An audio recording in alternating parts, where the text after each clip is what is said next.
তো সাব্বির ভাই আমাকে মঈন চৌধুরীর নাম্বার দেন। মঈন চৌধুরীর সাথে আমি যোগাযোগ করি 2 তারিখ কি 3 তারিখ হবে, এবং ওনার সাথে আমার কথা হয়, এবং উনি তখন বলছিলেন যে স্যারের একটা ছোটো সার্জারি আছে। স্যার তখন ফ্রান্সে ছিলেন। তো সার্জারি আছে, এবং পরবর্তীতে আমি ওনাকে মেসেজগুলো ক্লিয়ার করার চেষ্টা করি যে আমরা চাচ্ছি এমনটা। তো উনি স্যারের সাথে কথা বলেন। স্যার আমাদেরকে পরে একটা মেসেজ পাঠান যে তোমরা যেটা করতেছো আমি তোমাদের সাথে আছি আর কি। এটা হচ্ছে 2 তারিখের দিকে স্যার একটা মেসেজ আমাদেরকে পাঠান থ্রু মঈন চৌধুরী, কিন্তু তখনও কথা হয়নি।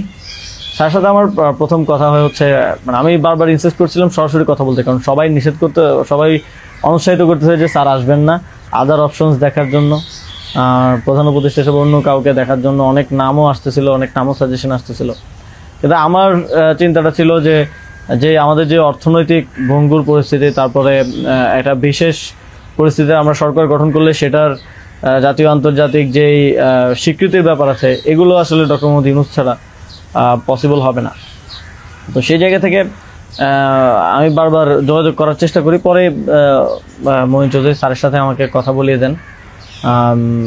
সম্ভবত ওনার নাম্বার থেকেই প্রথম কথা বলা হয়, এবং স্যারকে আমি অ্যাপ্রোচ করার পরে স্যার আমাকে বললেন যে আমি হচ্ছে তোমরা অন্য কাউকে ভাবো।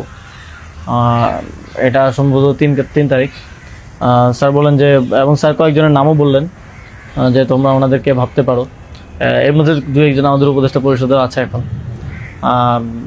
স্যার বললেন যে আমার লাইফটা তো ডিফারেন্ট, আমি এখান থেকে আসবো কিনা। এবং উনি বলেন যে তাহলে, আমি যখন বললাম যে স্যার আপনাকে ছাড়া হবে না, আপনাকে আসতেই হবে, তখন উনি বললেন যে আমি ভেবে দেখি, তোমরাও ভাবো, যদি আদার কোনো বেটার অপশন পাওয়া যায় তাহলে তোমরা ভাবো, আর আমিও ভেবে তোমাদেরকে জানাবো। তো 3 তারিখ তো অনেক কিছু আনসার্টেন ছিল, এক দফা শুধু ঘোষণা হয়েছে, কবে পতন হবে, কবে আসবে, এটা আনসার্টেন ছিল। তো আমার মনে হয় এটাও ডিসিশন নেওয়ার ক্ষেত্রে একটা বাধা ছিল সে সময়। কিন্তু আমি যথেষ্ট, আমার মনে হচ্ছিল যে উনি ডিনাই করলেও he is to some extent positive, যেটা বাকিদের থেকে আসতেছে যে একেবারেই আসবে না এরকম। আসিফ স্যারও বলতেছিল যে আসবে না স্যার, রাজি হবে না। তো আবার আমার মনে হচ্ছিল যে এই লোকগুলো তো সবাই স্যারকে পার্সোনালি চেনে, ওনারা বলতেছে, কিন্তু আমরা আমি ইনসিস্ট করি, এবং আমি তখন আসলে বাকিদেরকে জানিয়ে রাখছিলাম যে আমার স্যারের সাথে যোগাযোগ হচ্ছে। তখন এটা কোনো কালেকটিভ ডিসিশন ছিল না যে ওনাকে আমরা প্রধান উপদেষ্টা করব।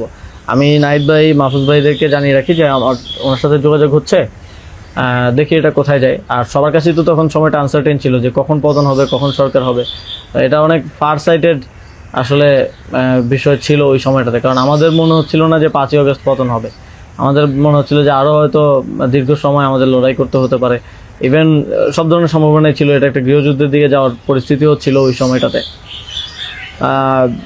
তো পরবর্তীতে যখন এরপরও স্যারের সাথে আমার কমিউনিকেশন, স্যারের টিমের সাথে কমিউনিকেশন চলছিল। 5 তারিখ মূলত স্যারের সাথে আবার কথা হয়। মঈন চৌধুরীর সাথে রেগুলারই কথা হচ্ছিল, প্রতিদিন 2-3 বার কলে কথা বলছিলাম। 5 তারিখ স্যার যখন সার্জারিতে ঢোকার আগে হচ্ছে কথা হয়, যখন শেখ হাসিনা পালিয়ে গেল সন্ধ্যায়, আমরা চ্যানেল 24-এর অফিসে।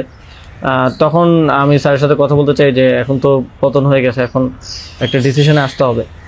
তো তখন মঈন ভাই স্যারের সাথে আমাদেরকে কলে যুক্ত করেন। তো চ্যানেল 24 অফিসেই নাহিদ ভাই আর আমি আমার ফোন থেকে লাউডস্পিকারে স্যারের সাথে কথা বলি। তো স্যারকে আমরা বলি যে স্যার এখন একটা ডিসিশন আসতে হবে, আর স্যারও সার্জারিতে চলে যাচ্ছিলেন তারপরে ডিসিশন দেওয়াটা। তো স্যার এক ধরনের তখন মনোসম্মতি দিলেন যে আমি আসবো। আর এর মাঝে তো 2 দিন স্যারও আলোচনা করেছেন বিভিন্ন পর্যায়ে, আমি আসবো, তবে বিস্তারিত কথা বলার আগে তোমরা কোথাও এটা অ্যানাউন্স করো না আর কি। তো এই আলোচনাটা হওয়ার পরে আমরা, অনেকগুলো বিষয় ছিল ডিসকাস করার মতো। আলোচনাটা হওয়ার পরে আমরা চ্যানেল 24-এর অফিসে প্রেস ব্রিফিংটা করি সেদিন রাতে, এবং সরকারের রূপরেখাটা কী হবে সেখানে ঘোষণা করি, একটা অন্তর্বর্তীকালীন জাতীয় সরকার ঘোষণার কথা বলি। এছাড়াও আরও রূপরেখাগুলো বলি যে রাজনৈতিক অংশগ্রহণ, তারপর সিভিল সোসাইটি, তারপরে অভ্যুত্থানের নেতৃত্বের অংশগ্রহণ, এই পলিসিগুলো আমরা সেখানে ঘোষণা করি। স্যারের নামটা ঘোষণা করা হয়নি। সেদিন রাতে স্যারের সাথে আবার চূড়ান্ত কথা হয়, রাতের আনুমানিক 12:30 থেকে 2টা-2:30 পর্যন্ত প্রায় 2 ঘন্টা স্যারের সাথে নাহিদ ভাই আর আমার কলে কথা হয়। এবং সেখানে আমরা বিস্তারিত বিভিন্ন বিষয়গুলো আলোচনা করি এবং স্যারের কিছু কনসার্ন ছিল, সেগুলো আমরা ডিসকাস করি যে এটা আবার 1-11 মতো একটা সরকার হবে কিনা, মানে আমরা ক্ষমতায় বসবো কিন্তু পেছন থেকে আর্মি আমাদেরকে চালাবে কিনা অথবা অন্য কেউ আমাদেরকে ডিক্টেট করবে কিনা। স্যারের কনসার্ন ছিল এটা। স্যারের কনসার্ন ছিল যে আমি আসলে আমাকে এই স্বাধীনতাটা দিতে হবে, আমি আসলে এটা আর্মি রান করবে কিংবা পেছন থেকে কেউ রান করবে এটা হলে আমি আসবো না। তো আমরা স্যারকে বলেছি যে আমাদের পজিশনে এটাই, যে গভর্নমেন্ট যদি আমরা ফর্ম করি, গভর্নমেন্ট স্বাধীনভাবে কাজ করতে হবে এবং এখানে সেনাবাহিনী কিংবা অন্য কোনো অথরিটি যদি হস্তক্ষেপ করতে চায় সেক্ষেত্রে আমরা মাঠ থেকে সেটাকে চ্যালেঞ্জ করবো আর কি। তো এই ধরনের একটা নিশ্চয়তা স্যারকে আমরা দেই আমাদের এন্ড থেকে।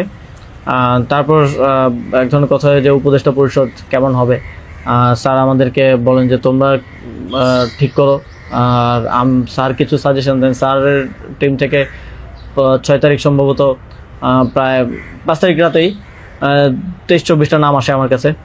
তো ওই নামগুলোর সাথে আমরা যে নামগুলো ঠিক করি প্রায় কমন ছিল অনেকগুলো। তারপর আমরা একটা লিয়াজু কমিটি করা হয়, যারা হচ্ছে সকল রাজনৈতিক দলের সাথে আলোচনার ভিত্তিতে একটা উপদেষ্টা পরিষদ গঠন করবে। তো ওই লিয়াজু কমিটির আহ্বায়ক ছিল মাহফুজ ভাই। তো ওনারা কমিউনিকেশন শুরু করে দেয় জামাতের সাথে, বিএনপির সাথে, আরও যারা রাজনৈতিক দল আছে, সিভিল সোসাইটি আছে, তাদের সাথে যোগাযোগের মাধ্যমে সবার থেকে নাম প্রস্তাব আসতে থাকে। কিছু নাম ছিল কমন, আমাদের এখানেও কমন, যেমন কিছু মানুষজন, যেমন সালাউদ্দিন আহমেদ স্যার, উনি তো অর্থনীতিতে বাংলাদেশে মানে এই মুহূর্তে যদি আমরা চিন্তা করি তাহলে ওয়ান অফ দ্য বেস্ট। তো ওনার নামটা সব দিক থেকে আসে। তো এরকম কিছু কমন নাম আসে, আবার কিছু নাম দেখা যায় আমরা ইনক্লুড করি বা কোনো এক পক্ষ থেকে আসে কিন্তু অন্য পক্ষ এটাকে আবার রিফিউজ করে। বিএনপির কিছু নামের ব্যাপারে আপত্তি ছিল, তাদেরকে পরে নেওয়া হয়নি।